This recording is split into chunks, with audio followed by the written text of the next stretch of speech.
Vamos a comenzar ya con una nueva presentación.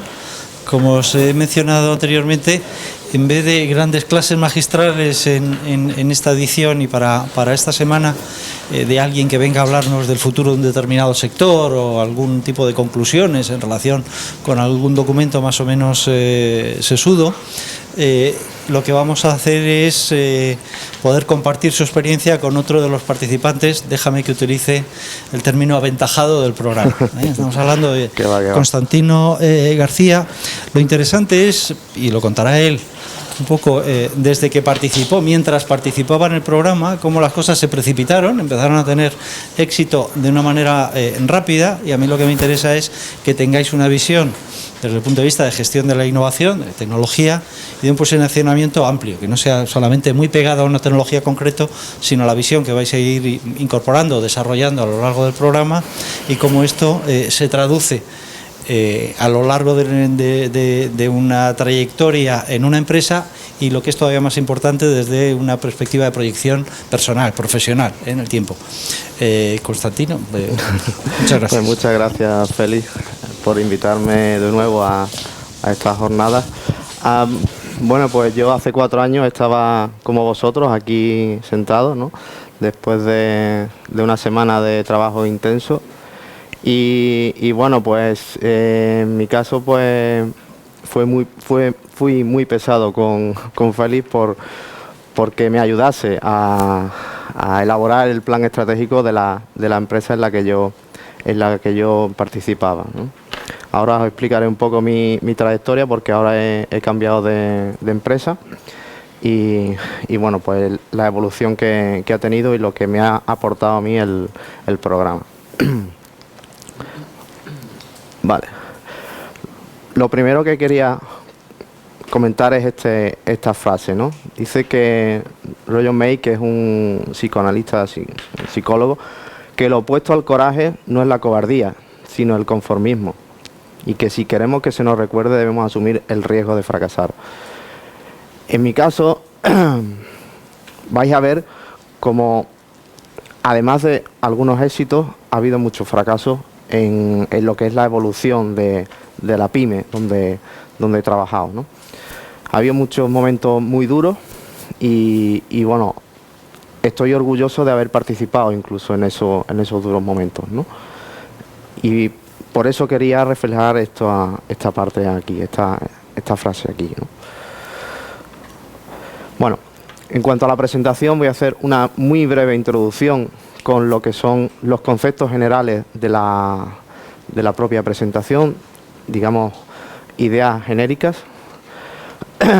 Luego me voy a centrar fundamentalmente en la empresa donde yo trabajaba antes, y la segunda parte, iba a ser más corta, es donde estoy ahora trabajando, que es en Indra. Básicamente porque acabo de aterrizar, llevo 2 meses en Indra, entonces no puedo hablar mucho más de ello, ¿no? Y al final, pues unas breves conclusiones de lo que es el desarrollo de la presentación, ¿no? Pues la introducción es muy breve y es solo esta diapositiva. Es decir, ¿de qué quiero hablar o qué quiero comentaros a vosotros? Pues quiero hablar de lo que es los proyectos de I+D, quiero hablar de cómo se mejora la competitividad en una pyme. En mi caso, nuestra empresa empezó con 5 trabajadores y ahora son 35. Cómo las ayudas públicas a través del modelo de innovación que implementamos consiguieron hacer crecer a la empresa, a través de qué mecanismos, como la protección de la propiedad intelectual, la incorporación a la participación a proyectos europeos, etcétera. No se ve muy bien al final, en la presentación se veía mejor, pero bueno. Digamos, es un pequeño esbozo de lo que os quiero comentar, ¿no? Si tenéis cualquier duda, por favor, interrumpidme. No quiero que esto sea un monólogo, ¿vale? Que si no es muy aburrido, de verdad. Interrumpidme lo que queráis. ¿Cuántos de vosotros habéis participado en proyectos en proyectos europeos? No está mal, feliz. Está muy bien, ¿eh? Aquí hay calidad. Vale. ¿Y en proyectos nacionales? Todos. Estupendo, estupendo. ¿Y cuántos venís de pymes? La mayoría. Estupendo, maravilloso. Bueno, pues espero que después de la presentación apliquéis muchas de las cosas que yo he contado aquí. Vale. Bueno, pues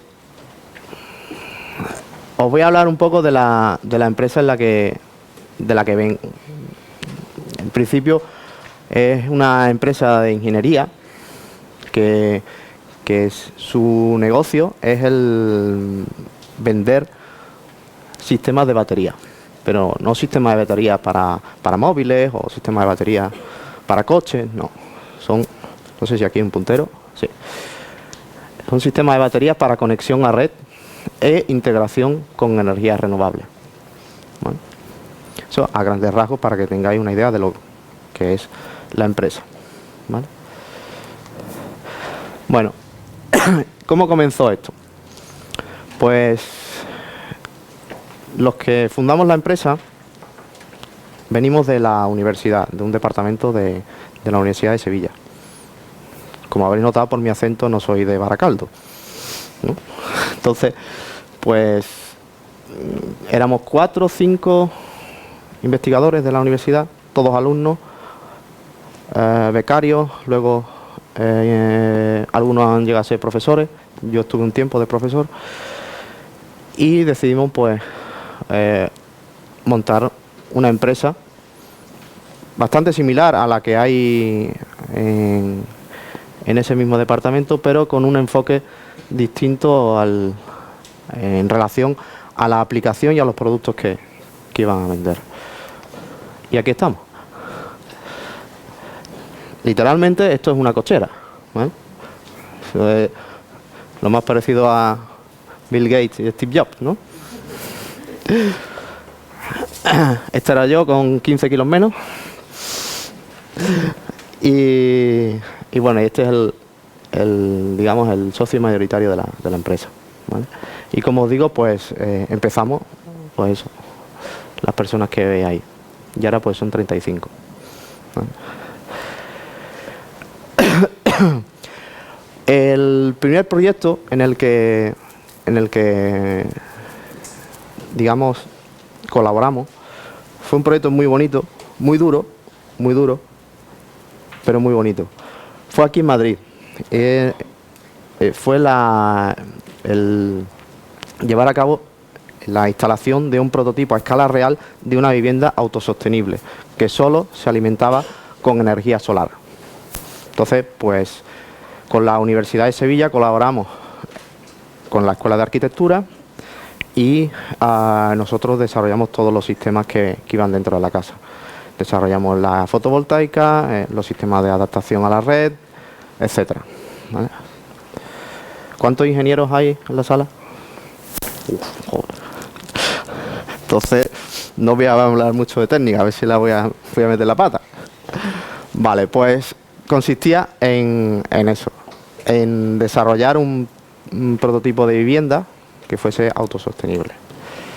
Aquí incorporamos una de las innovaciones que luego nos han hecho evolucionar al producto. ¿Vale? Como os digo, el producto era un sistema de baterías muy similar al KERS de la Fórmula 1. Se utilizaba una tecnología que se llaman supercondensadores para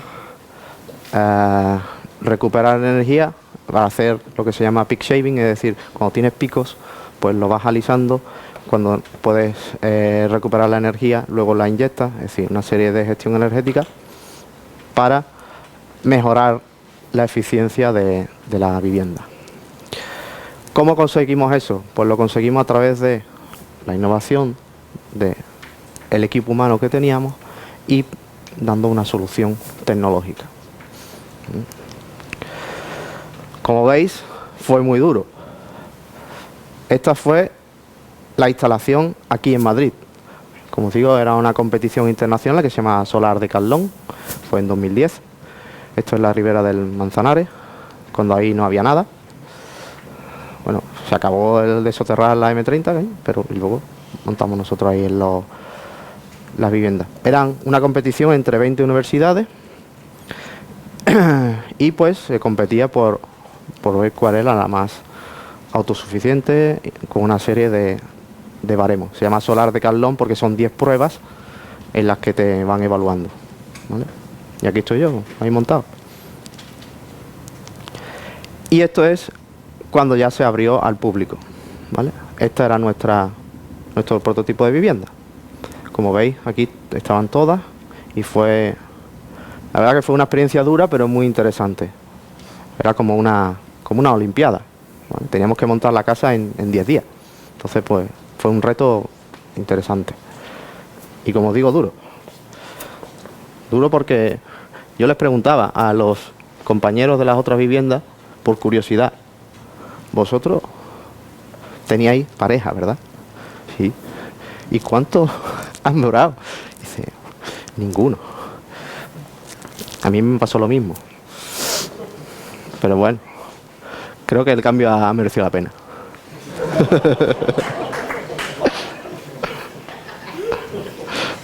Bueno, la experiencia fue muy positiva, la verdad. Está aquí, era el príncipe, ahora es el rey. Él también ha mejorado. Pero las expectativas de comercialización de la vivienda, pues no fructificaron. No fructificaron. Era un prototipo. ¿Hay algún arquitecto en la sala? No, bueno. No voy a hablar más de ellos, pero no nos llevábamos bien. Entre los arquitectos y los ingenieros no nos llevábamos bien. Teníamos visiones completamente distintas. Entonces, pues, finalmente decidimos dejar ese proyecto. Lo que ocurrió después es que, claro, la inversión fue relativamente alta para las pocas personas que estábamos allí trabajando. Con lo cual, pues, hubo momentos de tensión. No muy graves, pero hubo tensión. Y falta de liquidez, fundamentalmente. Afortunadamente, al poco tiempo, eso que os he explicado antes de los supercondensadores, de la recuperación energética, etcétera, etcétera, pues encontramos otro nicho en el cual aplicarlo. Y eso fue lo que Adif denomina ferrolinera, que es un sistema que recupera la energía cuando el tren llega a las estaciones. Cuando llega a la estación de tren, sube la tensión y se recupera la energía en los supercondensadores. Entonces, el sistema de recuperación energética lo diseñamos para luego utilizarlo en vehículos eléctricos. Igual que antes, pues utilizamos la innovación, el equipo humano, el talento de las personas. Y aquí había un problema, y es que Adif lo necesitaba en un tiempo récord. Pero fuimos capaces de darle esa solución. Y esta es la solución tecnológica que aportamos en ese momento. Esto está aquí en Madrid, en unas instalaciones que se llaman Cerro Negro, cerca de Atocha. También se utilizaba energía fotovoltaica, pero digamos lo que es realmente el sistema de recuperación energética lo hicimos nosotros. Entonces, al ver el buen resultado que hubo con ellos, pues firmamos una alianza con Adif para siguientes proyectos, para ver posibilidades de comercialización, etcétera. Y la empresa pues empezó a crecer. Ahí en esa época creo que éramos ya en torno a 20 personas. ¿Qué ocurre cuando una empresa crece? Bueno, pues que necesita más recursos. Y si los recursos vienen solos de lo que es la financiación pública y quieres comercializar algo que es complicado. ¿Por qué? Porque nosotros queríamos meter el sistema de recuperación energética, pero no había infraestructura de vehículos eléctricos. Con lo cual, pues volvíamos al mismo problema.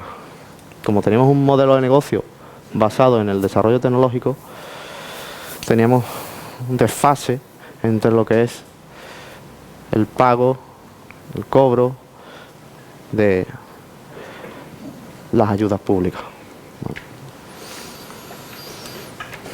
Con lo cual, pues, otra vez en la cuerda floja. Este momento sí fue especialmente crítico, aunque luego habrá otro más crítico. Este fue duro también. Por eso os digo que en una pyme tecnológica, en una startup, os vais a encontrar muchos problemas de financiación, de falta de liquidez, etcétera, etcétera. Pero eso no tiene que desanimaros. Hay que seguir. ¿Vale? Entonces, pues, después de las dos experiencias en cuanto a desarrollo tecnológico, decidimos que necesitamos un cambio. Un cambio en todos los sentidos. Y precisamente en ese momento fue cuando entré yo al máster. Entré en el máster y, sinceramente, no es porque esté que Félix, sino a mí me abrió los ojos. Porque yo estaba muy centrado en lo que es la parte técnica y no tocaba parte de gestión. ¿Vale? Entonces me dio una visión completa de lo que es, pues, todo el espectro, todo lo que abarca la financiación, la gestión de la innovación, etcétera. Entonces, cuando yo hice el máster, dije, yo necesito implantar este plan de innovación en la empresa. Y dio la casualidad que estábamos en ese momento de cambio. Entonces, pues, el plan estratégico, pues, se basó en un cambio de modelo de negocio, en implantar la protección de la propiedad intelectual, usar esa protección para la transferencia tecnológica y internacionalización. ¿Vale? En aquel momento se llamaba Incorpora, ahora se llama Emplea. ¿Vale? ¿Cómo hicimos este cambio? Arriba os pongo lo que hacíamos antes, que era desarrollar la tecnología, ¿vale? Y ahora, pues, introducimos estos dos factores adicionales, que es, sí, desarrollo la tecnología, pero ahora la voy a proteger y voy a transferirla para crear valor. ¿Vale? Y eso, sinceramente, lo aprendí yo aquí. Eso no, antes no. A mí me hablaban de patentes y pues yo solicitaba patentes ya hasta en Estados Unidos. O sea y es complicado, ¿eh? No es nada sencillo, por lo menos para mí. Otra de las cosas que hicimos fue cambiarle la marca a la empresa. La empresa se llama Win Inertia porque se inició a través de un proyecto de I+D que hicimos con la universidad, que digamos que tenía en cuenta lo que era la inercia en las palas de los aerogeneradores. Y obviamente, con lo que os he explicado antes, no hacíamos nada de aerogeneradores. Entonces, como yo digo, la D se la llevó el viento y ganamos inercia. ¿Vale? Y además de registrarla, además de cambiarle el nombre, perdón, registramos la marca y introdujimos, pues, ya a los productos que íbamos desarrollando le poníamos nombre, le solicitábamos la marca. Y aquí hay una cosa muy curiosa, no sé si lo veis, aquí, lo veis, ¿no? We Inside, ¿qué os suena eso? ¿No? ¿Eh? Pues sí, nos denunció Intel. Sí. Tuve que hablar con los abogados de Intel y les dije, no voy a fabricar ordenadores. No voy a fabricar sistemas de procesamiento de datos. ¿Vale? Y aceptaron ese cambio. Con lo cual nosotros, bueno, WinInertia puede poner en sus equipos WinSight sin ningún tipo de problema porque está registrada la marca solo para los equipos que os he comentado antes. Pero la verdad que a mí me resultó gracioso cuando vi una carta de los abogados de Intel, ¿no? Como decía, potenciamos mucho la protección de la propiedad industrial. Creo tenemos ya 3 patentes nacionales, se solicitaron 7, otras 7 patentes nacionales en los últimos 4 años. Creo que en Sevilla, después de Abengoa, éramos los que más patentes habíamos solicitado en los últimos años. Tenemos solicitada también en Estados Unidos y tenemos una patente internacional, una solicitud PCT. Todo esto lo vais a ver en el máster, ¿vale? Entonces, como decía, pasamos de un modelo de empresa basado en el desarrollo tecnológico, que aquí el muchacho pues estará muy contento con su invento, pero no llega a nada, no lo vende nada, a un modelo de gestión de la innovación con orientación a mercado. Muy importante, orientación a mercado, siempre. Porque os va a pasar, lo digo porque yo lo sigo viendo en muchas pymes tecnológicas, que se centran en el producto. Y donde hay que centrarse en el cliente. Y lo sigo viendo. Yo lo sigo diciendo, pero no me echan cuenta. Y es así. Yo conozco a muchas spin-off de las universidades que piensan en el producto, en el desarrollo, en el estado del arte, ir más allá. Pero donde hay que centrarse es aquí, en las necesidades del cliente. Y hay que estar cerca del cliente. Eso parece que es de perogrullo, pero cuando uno está muy centrado en su parte técnica, pues no lo ve. En cuanto a la proyección internacional, a partir de ahí se empezaron a desarrollar acciones comerciales fuera de España, fundamentalmente en Estados Unidos, porque es donde está el mercado del almacenamiento más desregulado, es decir, donde hay más posibilidades de instalar sistemas, ¿no? Y otra de las patas fundamentales en la innovación es ser capaces de integrarse, participar en proyectos europeos. Ahora mismo WinInertia participa en tres proyectos europeos. Que es Net Efficient, que es la integración de diferentes sistemas de almacenamiento en una isla, en Alemania, en Borkum se llama la isla, y bueno, pues son 13 o 14 partners y bueno, pues se genera una Smart Grid en la cual pues se van viendo cuáles son los mejores sistemas de almacenamiento para cada una de las aplicaciones, ¿no?, en las que se pueden meter. Otro proyecto del cual pues estoy bastante orgulloso porque lo conseguí yo, y fue curioso cómo lo conseguí, se llama Green Diamond, y es hacer dispositivos de potencia, semiconductores. A día de hoy los semiconductores se hacen con silicio, ¿vale?, o con carburo de silicio también, pero fundamentalmente se sigue haciendo con silicio. Pues hay una nueva tendencia que es hacerlo con polvo de diamante. Y estoy orgulloso porque es que lo conseguí por LinkedIn. Entonces, una de las cosas que aquí se hace mucho hincapié es en el tema de las redes sociales.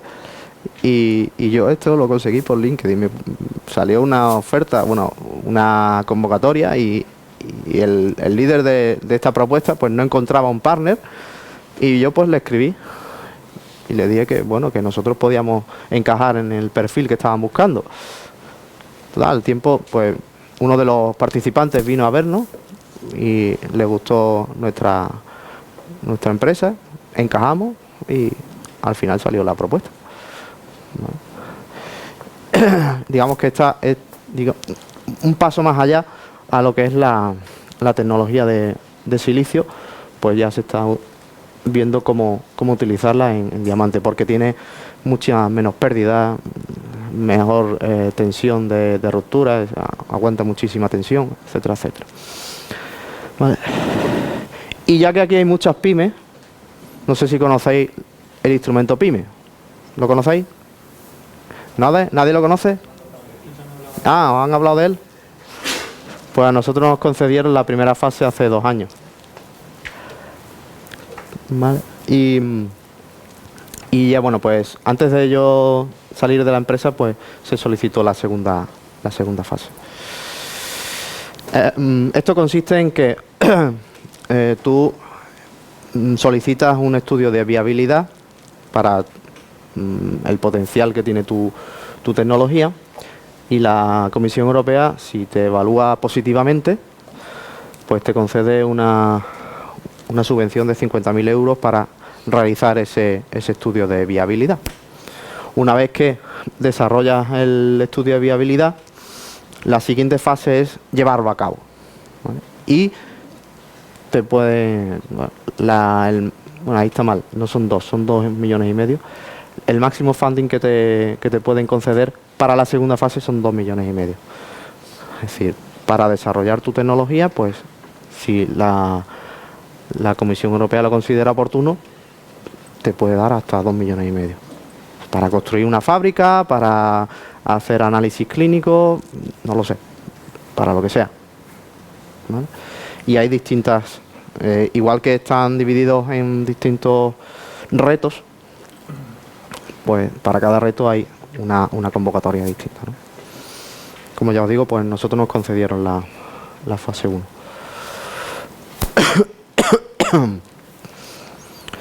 Bueno, a partir de ahí ya no estamos en una cochera. Ahora estamos en el Parque Tecnológico de Aerópolis, en La Rinconada, en Sevilla. Y bueno, pues las instalaciones pues son bastante más grandes, tiene más equipamiento, con lo cual eso sigue sumando costes. ¿Por qué? Porque necesitaba desarrollar esa tecnología. Este es el producto, la madurez, lo que yo denomino la madurez del producto.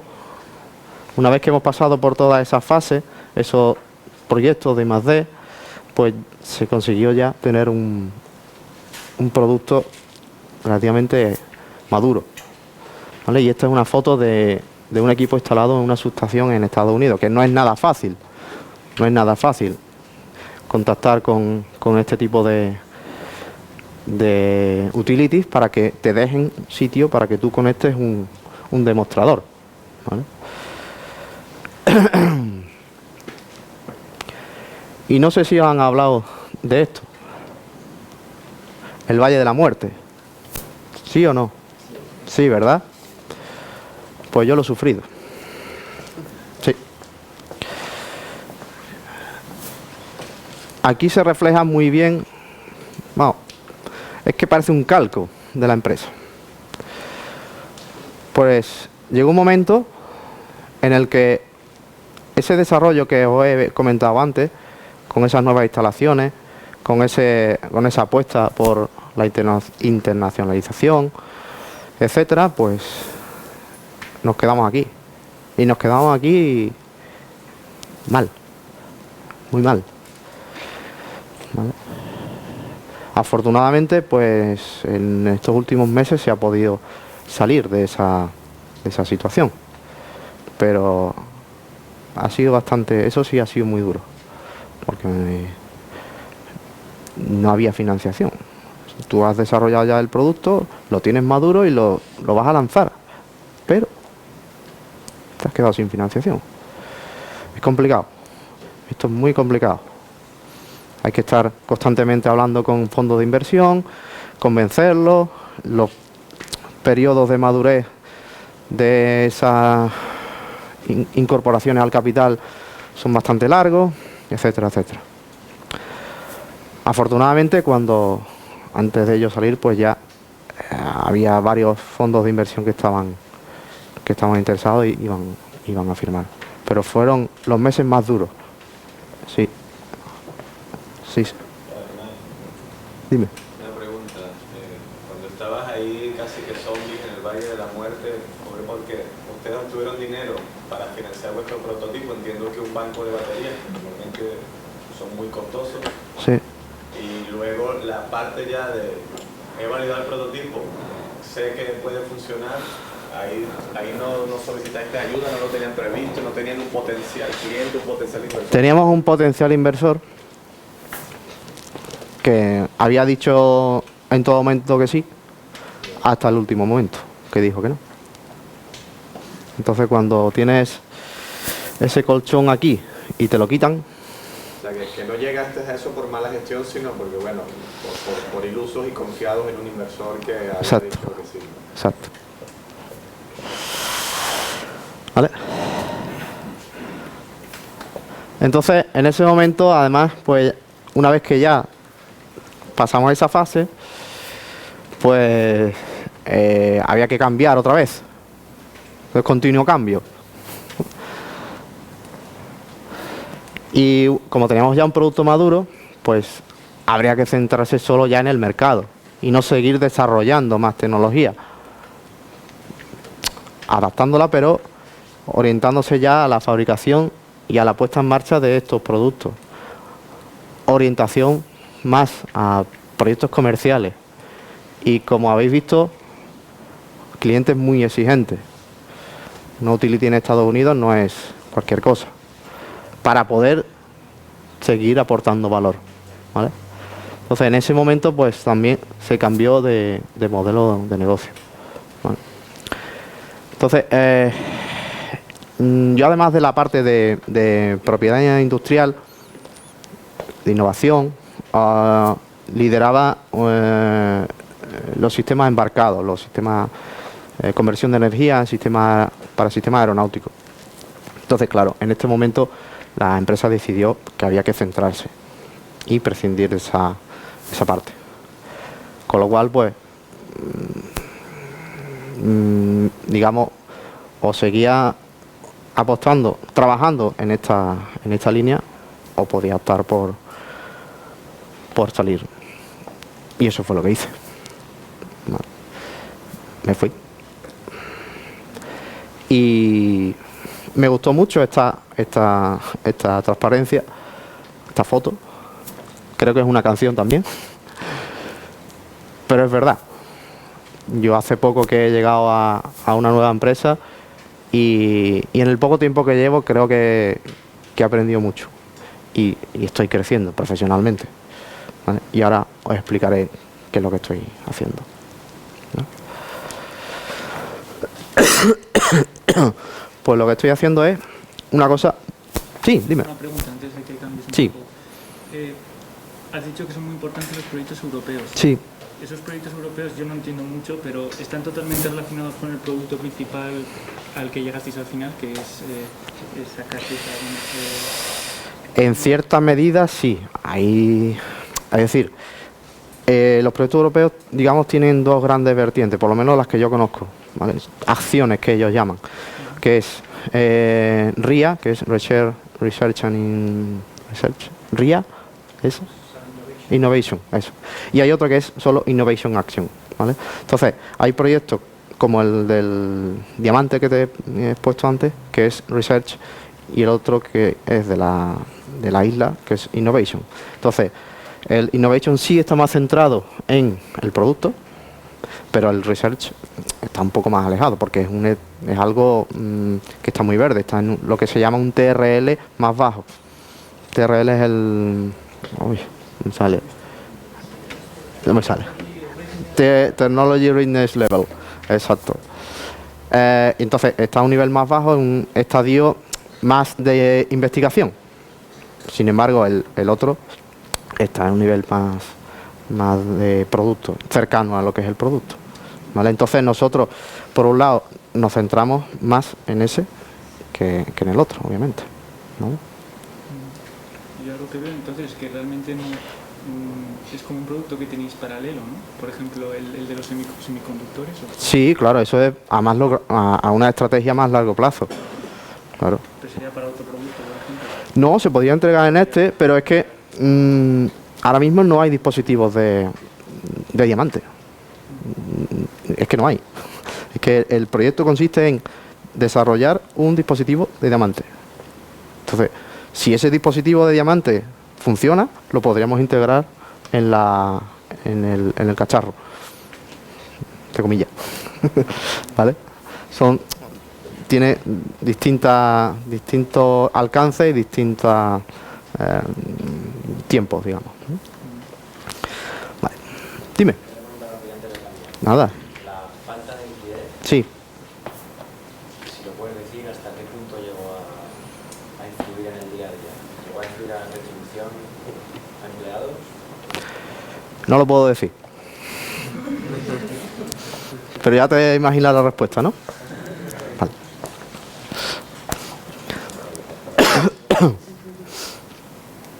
Vale.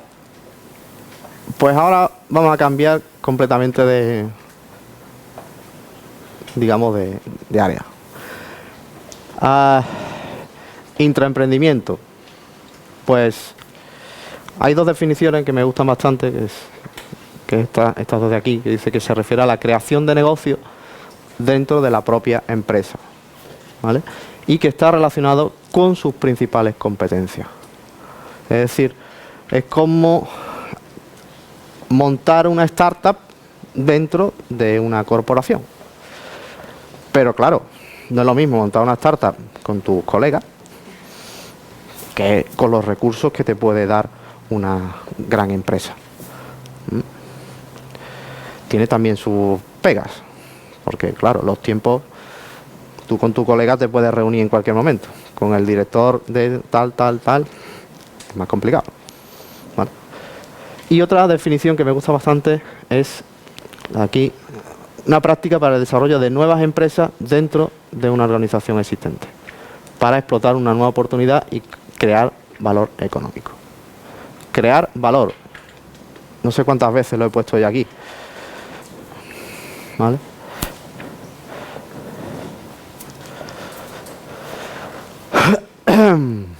¿Qué es lo que estimula el intraemprendimiento?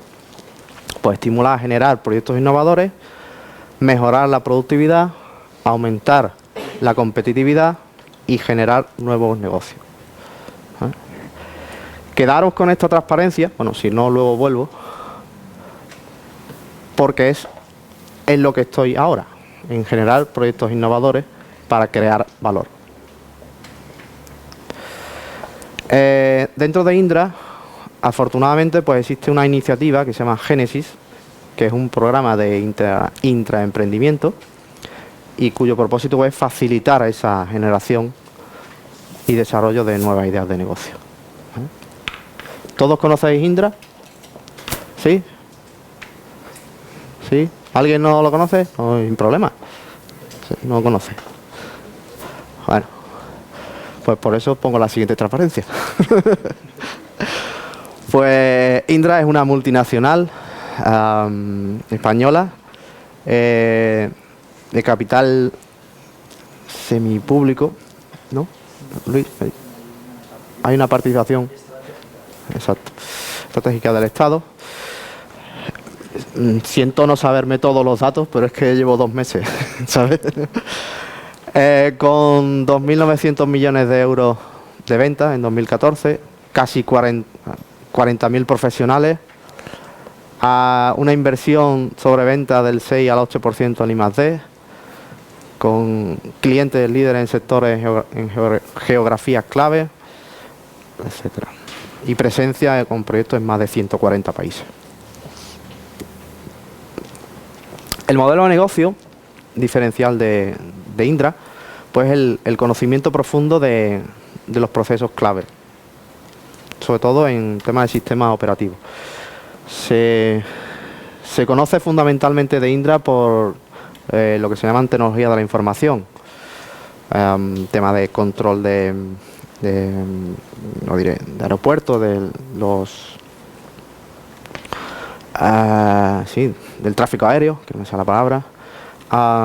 También se conoce mucho por los sistemas de votaciones electorales, lo hacen en muchos sitios, en muchos países, etcétera, ¿vale? Y pues se centra en eso, tecnología líder para operaciones del core del negocio, fuerte orientación al cliente, muy buenos profesionales y conocimientos transversal de todos los sectores. En cuanto a operaciones, pues como decía, Indra ofrece tecnología pues en transporte y tráfico, energía e industria, telecomunicaciones y más media, administraciones públicas y sanidad, sistemas de gestión y plataformas de gestión sanitaria, en servicios financieros y en defensa y seguridad. Y aquí es donde yo estoy. Yo estoy en defensa. En todo el mundo el reparto, pues en Europa está el 20%, 13% en Asia y África y el 28% en América. Con más de 140, con proyectos en más de 140 países y compañías operativas en 40 países. Vale.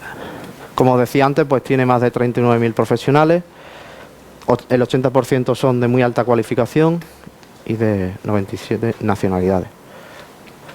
En muchas ocasiones pues tenemos que hablar con gente de todo el mundo, ¿vale? En proyectos que son consorciados, pues lo hacemos con gente de todo el mundo. Y estos son algunos de los productos estrellas de Indra. Yo donde me centro es aquí. Yo estoy en Indra Sistema Aranjuez y en esa fábrica, en esas instalaciones, lo que hacemos es tema de defensa. ¿Vale?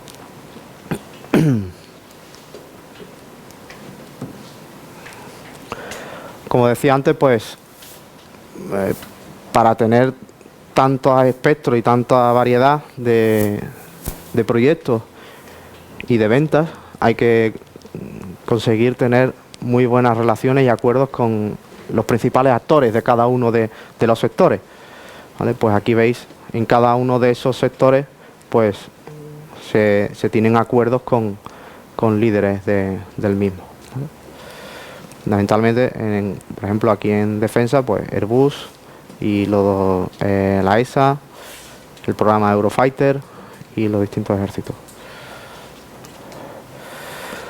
Como decía, la parte donde yo me encuadro es defensa, y dentro de defensa pues también tenemos distintos productos y áreas. Entonces yo donde me centro es en aviónica. Como he comentado antes, en la anterior empresa desarrollaba sistemas embarcados y pues aquí es donde yo estoy trabajando.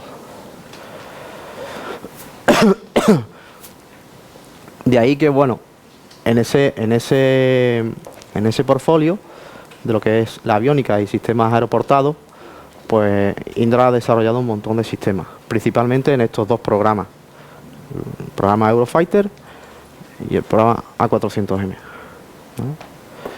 Aquí el dispositivo, digamos, más importante que se está desarrollando es el radar que va dentro del Eurofighter, ¿vale? Donde estamos trabajando pues mucha gente. Vale.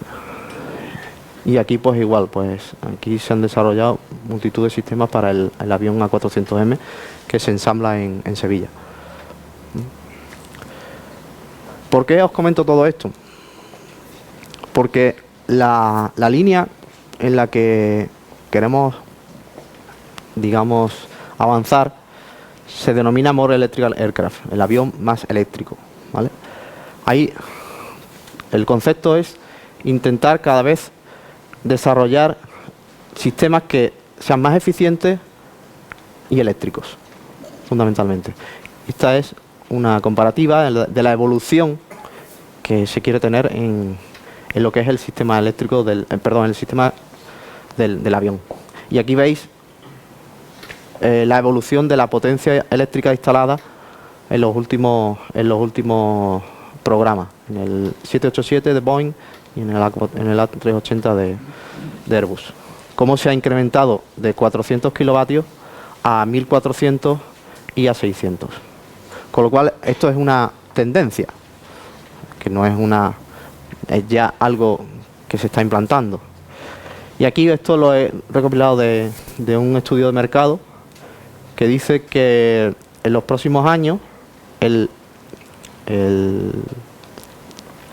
mercado del Model Aircraft va a ascender a unos 22.000 millones de dólares. Entonces, ¿qué hemos hecho nosotros? Hemos dicho, conocemos que va a haber esa necesidad, que va a haber ese mercado, que va a haber esa tendencia. Pues vamos a, lo que os comentaba, desarrollar proyectos innovadores para que en el medio, largo plazo, tener un producto que ofrecer a estos fabricantes de aeronaves. Entonces aquí voy a poner solo 2 ejemplos, tenemos más, pero por no poner demasiado. Esto es lo que se llama la iniciativa Clean Sky, que es una joint undertaking. ¿Conocéis Clean Sky? ¿Alguno? ¿Sí? ¿No? Bueno, esto es un conglomerado de empresas que se unen con la Comisión Europea para desarrollar el avión del futuro. Eso lo hicieron en el programa 1, que era el Clean Sky 1, y ahora estamos con el programa Clean Sky 2. Y lo que se trata es en hacer demostradores de tecnología para implantarlo en los aviones del futuro. ¿Vale? Entonces nosotros aquí hemos desarrollado un prototipo de un conversor de energía para Airbus. ¿Vale? Y ahora este proyecto está ya acabado y este está iniciándose. ¿Vale? Este es muy bonito, muy interesante, que consiste en utilizar a día de hoy cuando se utiliza el tren de aterrizaje para hacer la operación de taxi, que es cuando se mueve el avión por la pista de aterrizaje, se utiliza lo que se llama la APU, que es la unidad auxiliar de potencia, con un sistema hidráulico, etcétera. Entonces, hay una empresa que es Safran, que está desarrollando el mismo sistema pero eléctrico. Con lo cual, ellos han hecho los cálculos y dice que pues emiten menos emisiones y además pues ahorran combustible. ¿Vale? Y nosotros pues estamos colaborando en una parte de ese proyecto. Además de que sea eléctrico, desarrollamos lo que es el sistema de recuperación energética. Cuando el avión aterriza, se produce una frenada brusca y podemos utilizarla para recuperar la energía en un sistema de batería. Vale. ¿Y cuáles son los siguientes pasos de esta línea? Pues lo he comentado antes. Llevar estos desarrollos y proyectos innovadores a productos de la mano de los clientes. Como conclusiones, pues he mostrado 2 vías del uso de la gestión, de la innovación en compañías diametralmente opuestas, una de, ya veis, 40.000, otra de 30 personas, y ambos caminos, bueno, uno sí lo sé, el otro estamos iniciándolo, han mejorado la competitividad en la empresa. ¿Vale? Entonces ahora mi pregunta es la que os pongo aquí. ¿Estáis vosotros dispuestos a pasar a la acción con todo lo que os he explicado? Pues espero que sí. Muchas gracias.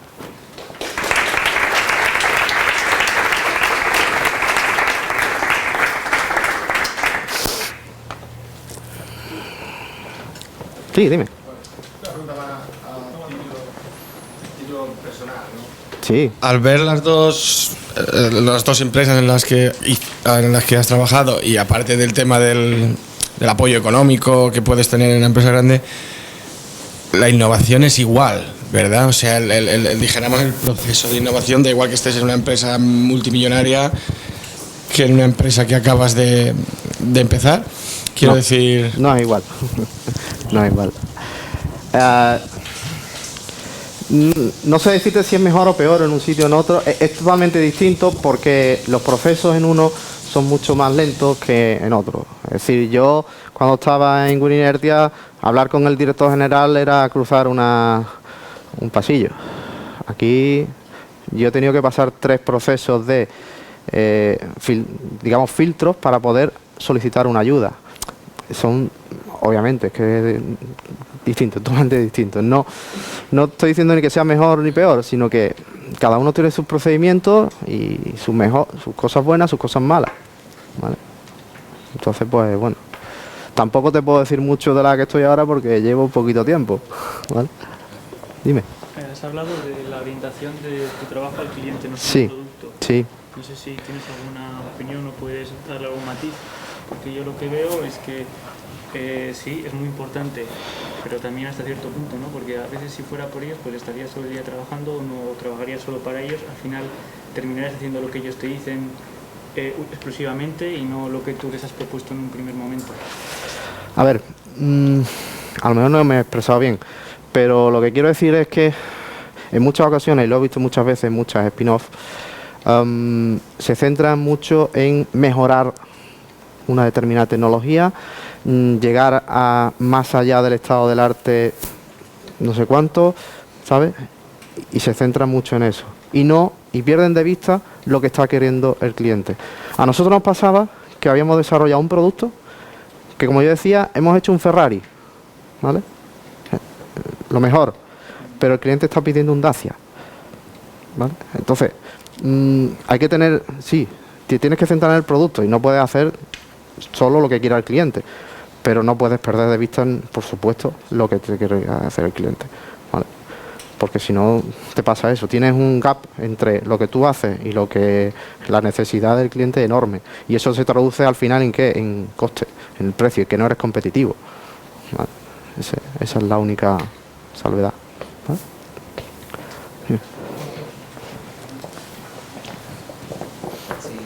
Quería preguntar con respecto a la información sensible, a lo mejor tras pasar de una empresa a la siguiente, el know-how que has adquirido a lo mejor la primera, Sí. si has podido utilizarlo en la segunda sin problema, había patentes, había algo que te impedía utilizar parte de lo aprendido. No has tenido problemas de ningún tipo con respecto a la No. información. Bueno, eso no ha tenido ningún problema.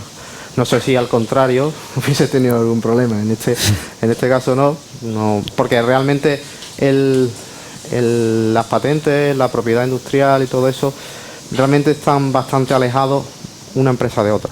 Si te das cuenta, una se dedica a sistemas orientados a redes eléctricas, a baterías, tal, y la otra a sistemas embarcados, avión, regulación que no tiene. Hay cosas que son comunes, obviamente, porque hay tecnología que es transversal, pero al final no tiene problema.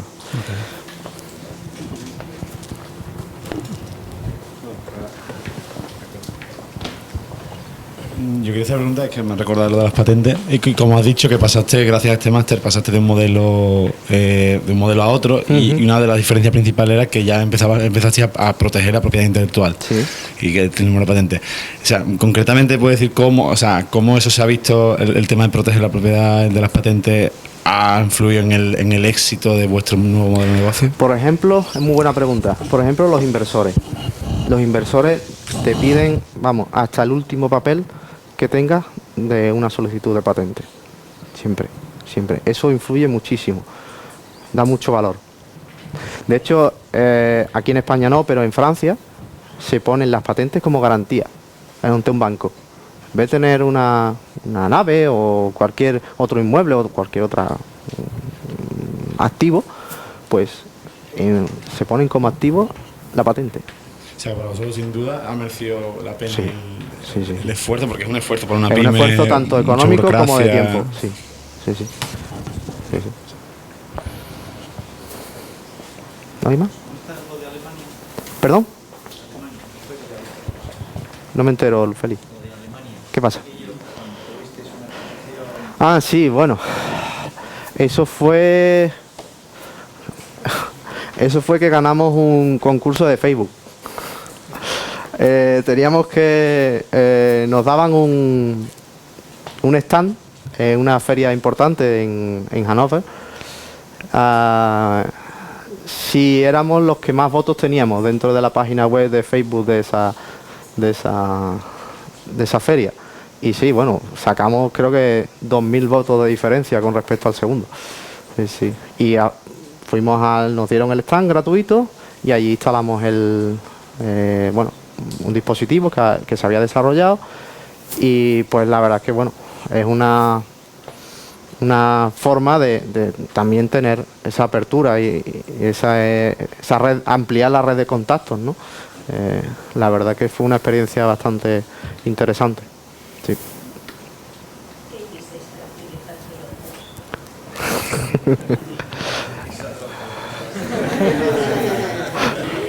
Que tenemos muchos amigos conocidos, esos amigos conocidos a otros conocidos, etcétera, etcétera. Sí, fue todo así. Pero es curioso que le sacamos 2.000 votos y eran alemanes, ¿eh? Los segundos eran alemanes. Claro. No son tan simpáticos.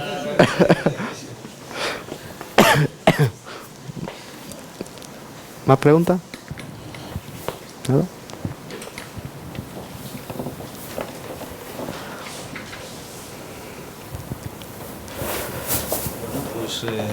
Constantino, muchísimas gracias. Gracias a ti. Gracias por compartir con nosotros algo más que unas transparencias, como veis, alguien que se ha abierto, no voy a decir en canal, pero sí que se ha abierto para compartir unas experiencias bastante íntimas, de las que luego vamos a hacer un poco una recapitulación, porque efectivamente lo primero que decimos en innovación son las personas, ¿eh? Hay gente que lo ve claro y otros que acaban viéndolo claro. Muchísimas gracias. Gracias a ti, Félix. Gracias.